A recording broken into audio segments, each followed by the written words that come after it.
FIA ने canal road पर छापा मारकर 3 इंसानी स्मगलर्स गिरफ्तार कर लिए। वीजा फ्रॉड में मुलविस मुलजिमान से बड़ी तादाद में पासपोर्ट्स बरामद कर लिए गए हैं।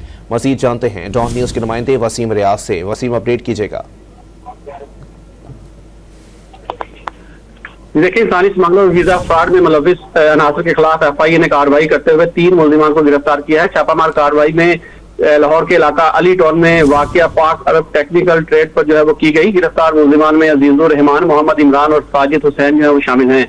मुलजिमान के कब्जे से 39 पासपोर्ट, मुकद्दस सफरी दस्तावेजात बरामद किए गए हैं। मुलजिमान बगैर लाइसेंस शहरियों को पासपोर्ट जो है वो वसूल करते थे और बैरून मुल्क भिजवाने के लिए जो है वो इनसे पैसे बटोरते थे। FIA हुकाम ने रेड किया तो मुलजिमान से जब पूछगछ की गई तो कोई तसल्लीबख्श जवाब जो है वो नहीं दे सके, जिस पर इनको अब गिरफ्तार करके मुकदमा दर्ज करके मजीद कार्रवाई जो है वो शुरू कर दी गई है। FIA के इस हवाले से कहना है कि मुलजिमान की निशानदेही पर मजीद गिरफ्तारियां भी मुतवक्के हैं। जी, बहुत शुक्रिया वसीम रियाज अपडेट करने के लिए।